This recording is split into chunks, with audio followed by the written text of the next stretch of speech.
Hello, and welcome to another episode of the Many Faces of Cancer podcast. I am your host, Melissa Grosboll, and joining me today is Charles Wroten III. And Charles, now at 25, is not only a dedicated social work student at East Carolina University, but also a resilient cancer survivor and an accomplished collegiate rugby player. His journey is a testament to the power of perseverance and advocacy. Charles has transformed his personal experiences into a platform for advocacy in men's health awareness. He passionately shares his story across various social media platforms, aiming to ignite conversations about health and resilience. Through public speaking events and engaging social media content, he brings attention to the importance of early detection and mental fortitude in overcoming life's obstacles. At East Carolina University, Charles actively contributes to the campus community through several leadership roles, including captain of the men's rugby team and membership in the prestigious National Leadership Society. So he fosters teamwork, discipline, and camaraderie among his teammates, while also promoting fitness and healthy living. Beyond sports, he's engaged in significant community outreach initiatives, notably through Team Charles is Ballin', which focuses on encouraging young men to prioritize their health and well-being. Charles utilizes his growing influence to inspire others to lead lives filled with purpose, resilience, and an emphasis on health. His commitment to helping others navigate similar challenges highlights his dedication to making a meaningful impact in the world. So welcome to the show, Charles. Oh, happy to be here. Thank you. I am so glad to meet you. And we were introduced through Mike Craycraft, and he's an awesome, awesome individual. And I'm so excited to dive into your story. Let's go. All right, let's go. So first, I just want to say, and we'll talk about this later, like my daughter played rugby in high school and she absolutely loved it until she injured her knee and then decided that she didn't quite love it so much anymore. But Oh, I'm sorry. she's fine. It was just like an overuse injury. She was a lock, and Oh, being in the scrum all the time was a little bit challenging for her she knee. meant So business. She meant business. That's a pure position. Lock is a pure position. She meant business. I respect her. what position do you play? I switch it up. I'm usually a center, but I'm usually in the backs or in the forwards. I'm versatile. Okay, awesome. Yeah, her first year she was a wing, and then she kind of sprouted the summer between freshman and sophomore year, and they moved her up into the lock position. Oh, wow. I think it was kind of like, okay, as a wing, she had to run all the time, but as a lock, she was like in the middle of getting hit all the time. So it was kind of, She must she be a didn't know really which good one she player liked though, better. because lock is a really good position. Like you have to be a really good player. I think she must be a really good player. I respect her seriously. She held her own. It was a lot of fun, but she doesn't miss it. Oh, But she still enjoys watching it. So I guess that came out of it. And it's, in my opinion, it's a lot more exciting than football. I mean, I love football, but there's a lot of breaks in football. yeah, it's a different level of rugby, and it's continuous. Absolutely. Yes. 80 minutes of just nonstop play. So, all right. So Charles, take us back to high school. Take us back to your diagnosis. What was going on in your life? How did you find it? And kind of tell us the story of all of that.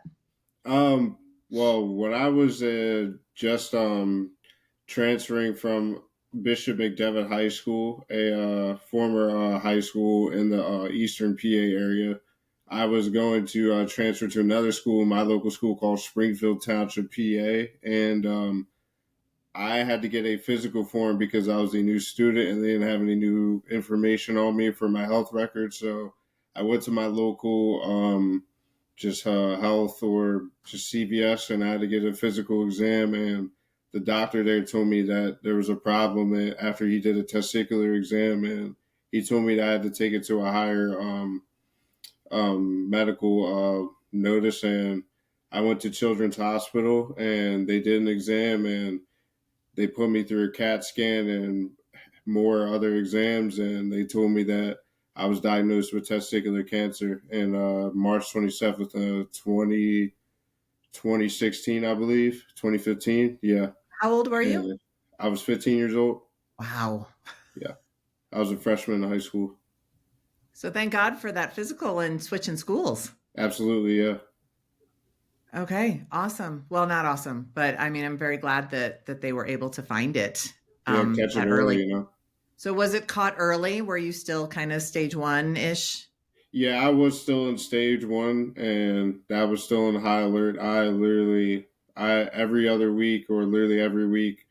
Well, I went from every so many days within the week, then to once, like a couple times a week, then a couple times a month, and so on over the years. But it definitely was high alert at first. I was stage one.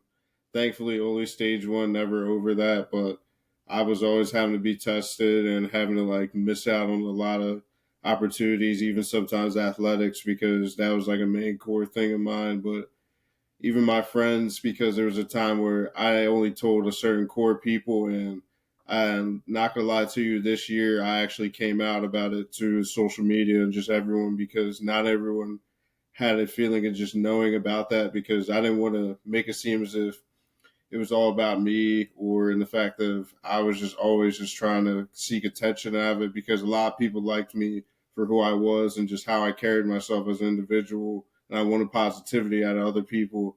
And I just wanted to be a better example of that, instead of just trying to use my story in that time than to use it now, you know. I don't know if that makes sense, because we're just all older now. And I think people my age would have just seen it in a different way back then. I don't know. I just wanted to use my platform to not only just spread men's health, but also just like know the fact that you can go get through anything you put your mind to. And there's a lot of obstacles in this world where you definitely could get through it all.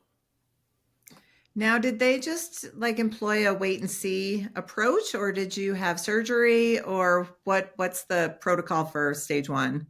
I had surgery Okay. right on literally the week of they found out. I think I had surgery within that 72 hours, I believe. Yeah. Wow.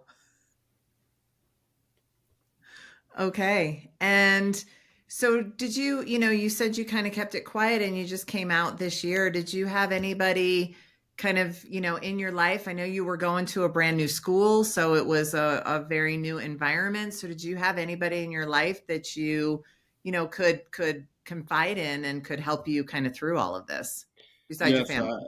I definitely had my definitely my high school football team, LaSalle College High School football team, and LaSalle College High School rugby team, and a lot of coaches, teachers, and definitely my core family. But I definitely didn't make it known to like everyone, because it was just something that I don't know. I was just trying to like move upon or try to stay focused, because not only the fact that I was fighting for my life, I was a senior in a high school student to begin with, you know. Yeah, and that's not really something you just want to share Yeah. out to the world. Now, you said you were changing high schools. Were both high schools like close by, so you still had all of your other friends?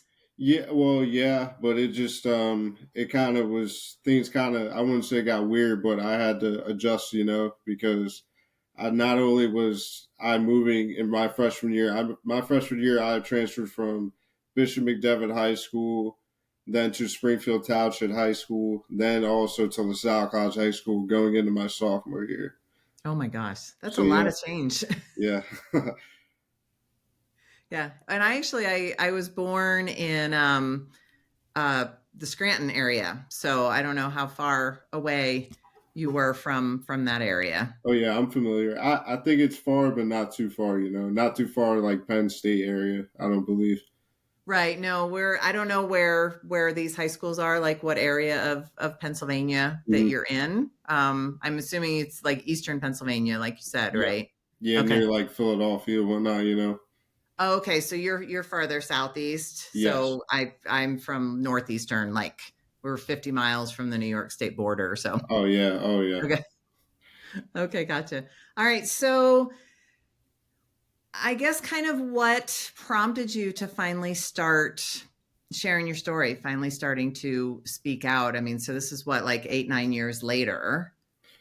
Well, there was a point I did share. I wouldn't say share my story, but I was doing a movement at the time because Children's Hospital back then, before I would let me say I'm backtracking first. But back then I was doing a 5K run, team Charles is balling, and only the so-called my like groups I mentioned, like my rugby team and football team, and just any other young men who I was close with within the school, LaSalle, and like teachers and students who were aware.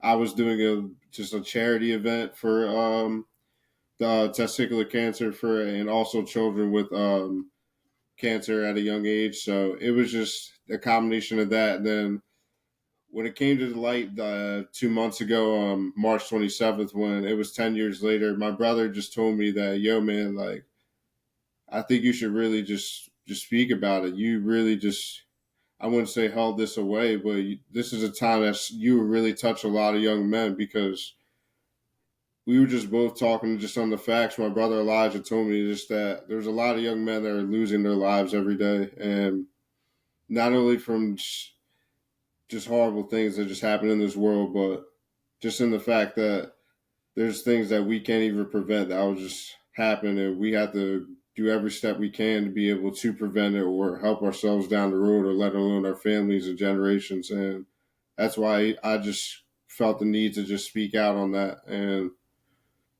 I think everything really came to light in the fact of why I need to put my story forward for everyone. So tell me about the creation of Charles's Ballin'.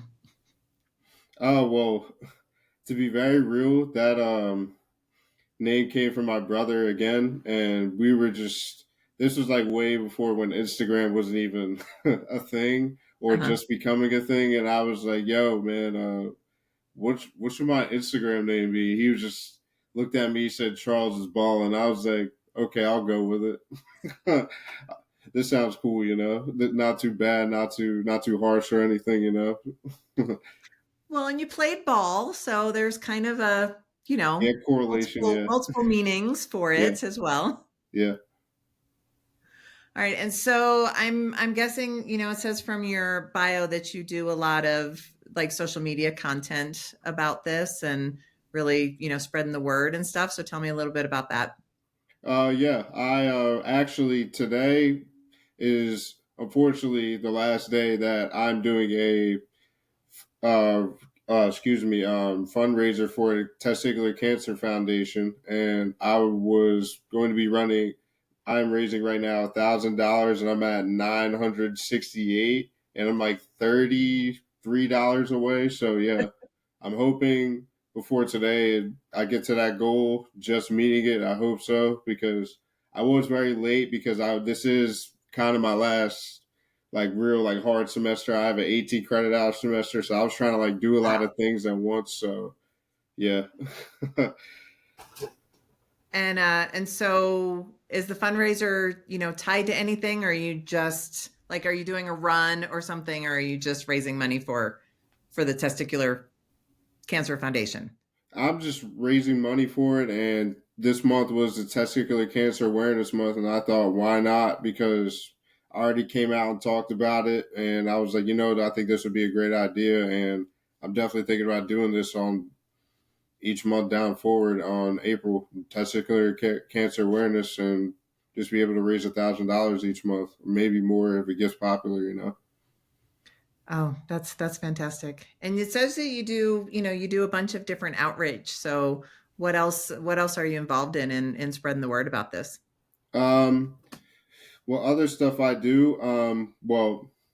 Before I was doing the Chop 5K, and I was also raising money when I was in high school during the time, and I was also doing that on my own. Well, I had a team, excuse me, not on my own, and everyone would come from high school and help support, and I would sell wristbands to people that were said Team Charles is Ballin', Beat Cancer, and I also had T-shirts I was selling to other people, and I'm definitely gonna have to run that back again because now I'm not playing football, I'm playing rugby now, so it's a different type of vibe. So yeah, I'm definitely gonna bring back some merchandise to be able to use that money to get back to and donate with. Wow. That's so inspiring. And are you kind of on this now, this just continually getting checked? And, is there a chance that this can come back? Are you cured? Like what's going on with that right now? Yes, I get checked yearly now, and I also do my own personal checks monthly and weekly if I feel as if anything feels weird. But I've not had any issues whatsoever, and I'm very honest with just how I feel, and everything's just come very well for me. Everything that I've asked the doctors, they told me the chances are very low, but obviously be aware, like anything can happen in this world. And I said absolutely, and yeah, I just been trying to keep up with my health and just stay healthy as well, and do my own part. Yeah, and you said that you do a lot with, raising awareness through, healthy living and fitness and stuff. So is this part of your, kind of social media content and stuff talking about that kind of thing as well?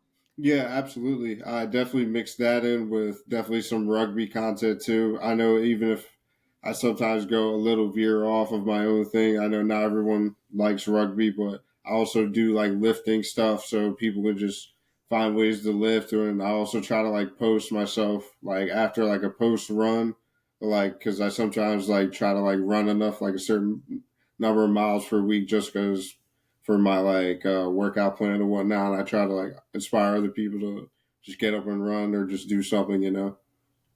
Okay. And it sounds like you were always very into, health and fitness with sports and playing ball and all of that. So this is just kind of a continuation of that, or was this something that really took hold of after you were diagnosed? Yeah, absolutely. I was definitely about just spreading just like joy of just being active. Always was doing that. My brother and I, and definitely my parents always just instilled just being active outside because as much as fun it is to be indoors and just be like a house cat and laying down, you gotta see what the world is like, because there's a nice sun outside and there's sometimes are cool like things you could do with your friends at night, like sitting in front of a fire or just get to know somebody. There's always just something new every day. You just gotta find it. I love that. Being like a house cat. That's Yeah. something that Yeah. that is very true as I have cats as well. So all right. So tell me a little bit about so you are studying social work. So what got you into wanting to pursue that as a career? I think definitely I discovered over the years, and I've definitely, I won't say fought over myself, but I've definitely found to just know that I like helping people in any way, shape, or form. And it's definitely instilled in me because my parents growing up, they showed me there's people in this world that never have a chance to have it or are just finding a chance to have it every day. And I think that I want to be involved in helping those that need my help. And I feel like I'm the person to not only inspire those to also do that, but be a helping hand for those. And I'm just happy to serve others. And I think it's something I'm definitely going to love and do in my career with the rest of my life. And do you have kind of a specialty that special population that you really want to work with? Right now, I'll be working with the older generation. Well, a population, I should say, and I'll be a aging coordinator, and I'm definitely going to think a lot of activities for them. We'll make up a lot of activities and just also go on trips with them, and I think this is definitely something I want to dive into for the rest of my life because I think I'm connecting in a different way with them, and I'm also gaining knowledge of how that just because they're in a higher age of me doesn't mean they can't go on walks, let alone go on runs. I've seen a lot of them go on 5Ks, to be real with you, and just compete in sports. And there's literally old like elderly people rugby. I'm sorry, like I've seen it all at this point. It's just I think that they're very slept on, and a lot of people don't give them a chance because of just their age, and I think it's very sad, but I think people are broadening their eyes that there's wisdom among any age. Okay, so what makes you want to kind of work with this elderly population? Do you have, grandparents or elderly people in your life that made you kind of want to go toward this direction? Yeah, definitely. My both my grandmothers, grandmother Polly and grandmother, well, I call her my mom, and yeah, and also my grandfather Cappy, who definitely instilled like a lot of just history from their own like timelines, and also just how they brought helped me just bring myself up my own life. And I feel as if they are very large pillars of my success, and without them I would be nothing. And I appreciate them, and also just my parents as well. Obviously, I know they're not old people, but they're still people of wisdom that are in a higher age than I am, and all of it just collects. And just my coaches and all, and just teachers and professors, just people that just stepped into my life and definitely just taught me that everything is just a process. It's not all just at once. I love that. And so, tell me a little bit about, like, so your diagnosis, I mean, at such a young age, I'm sure was very shocking to you.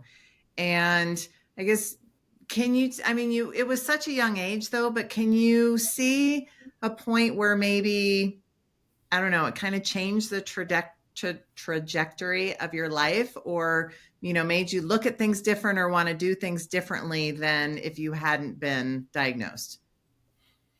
Yeah, I definitely was for sure humbled from just being diagnosed and just going through that whole experience with testicular cancer. I saw life in a different way. I wanted to treat people differently. I know I still am learning every day, but I've definitely I just appreciated life in a whole different way. And I think a lot of people definitely I came across thought I was crazy or just weird. I don't know, but I try to just take appreciation for each moment I get, because any opportunity you get, anything is just a stepping stone to something better. And I think going through that process really made me appreciate the things in front of me. And I definitely believe I am who I am because of being diagnosed. I wouldn't say thank you for being diagnosed, but I'm just appreciative of just, going through a hardship and making it through.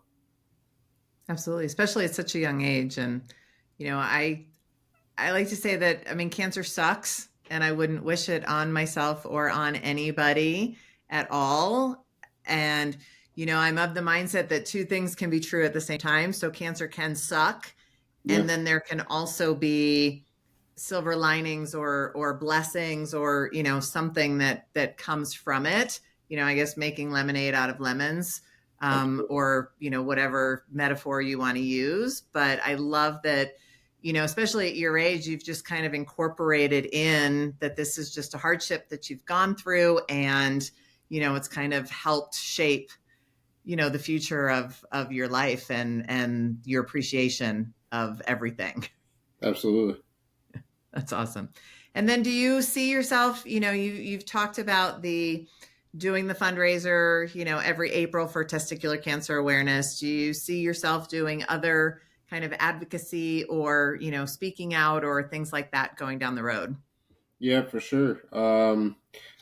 I got into talks with Mikey of doing a collaboration post on Instagram of sharing my story with the testicular cancer awareness page, I believe. And yeah, definitely also doing Movember as well. I had a friend of mine who's doing something big for it.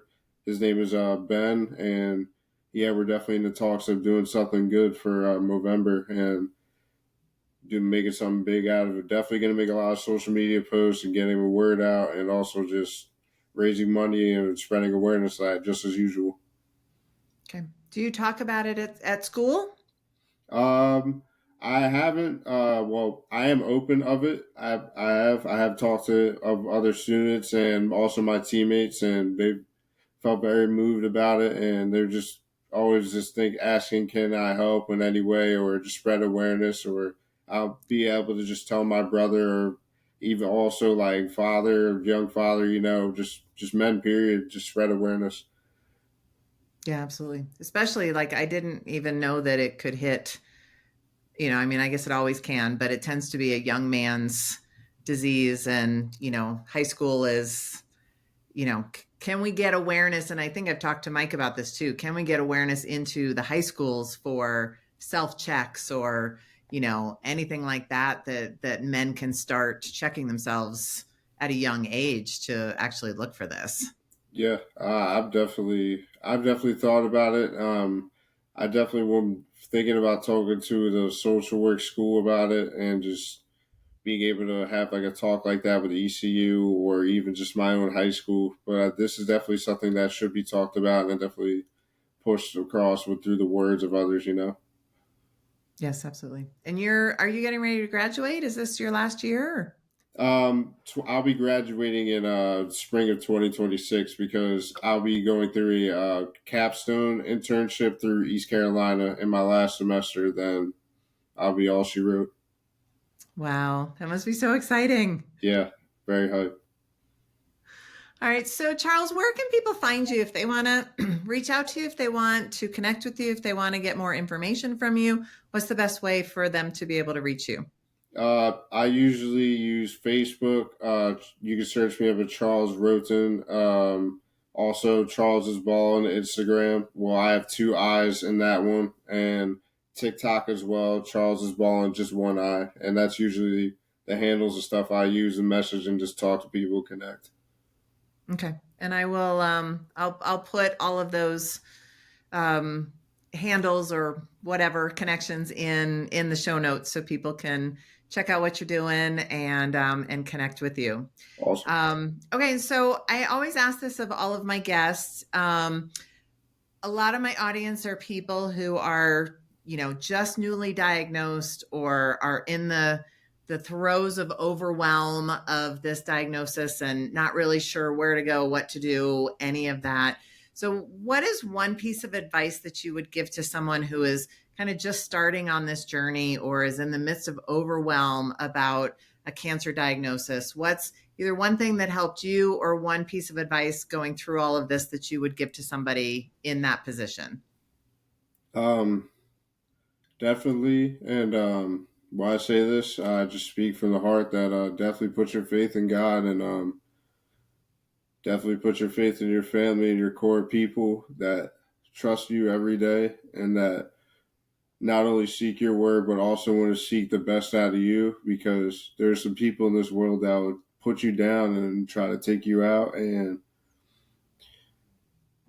also not try to seek like I wouldn't say interest but fun or interest out of things that aren't going to get you better through the process because there will be temptations and people that won't want the best interest out of you or not even knowing your story but just let alone that if they're not getting you better as an individual or let alone just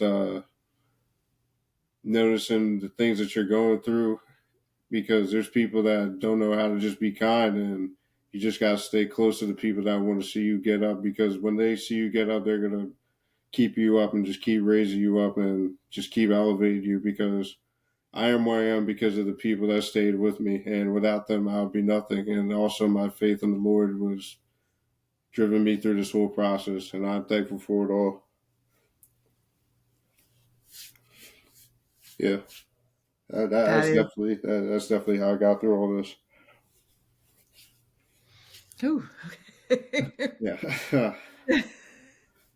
That is beautiful. And I am honestly just have so much respect for you being such a young man and having gone through this and the head that you have on your shoulders and the clear drive and motivation that you have to help people. It's just going to be such an inspiration for so many people. And I hope you continue doing the work and sharing your story and getting the word out and helping other people on this journey to get checked and get through it the way that you have. So I so appreciate you taking the time for me today and sharing your story. And I know it's just going to be so beneficial to so many people.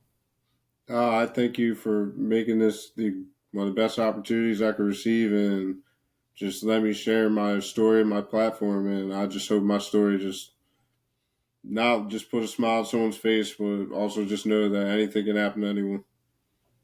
Absolutely. And we can get through it. Absolutely. Okay. All right. Well, thank you so much for your time today, Charles. I really appreciate it. And I hope, I wish you all the success and luck and everything finishing up school and with the rest of your life. Thank you. I appreciate it, and I'll definitely be tuned in for many other episodes. All right. Awesome. Thank you so much and have a great rest of your day. Thank you. Bye.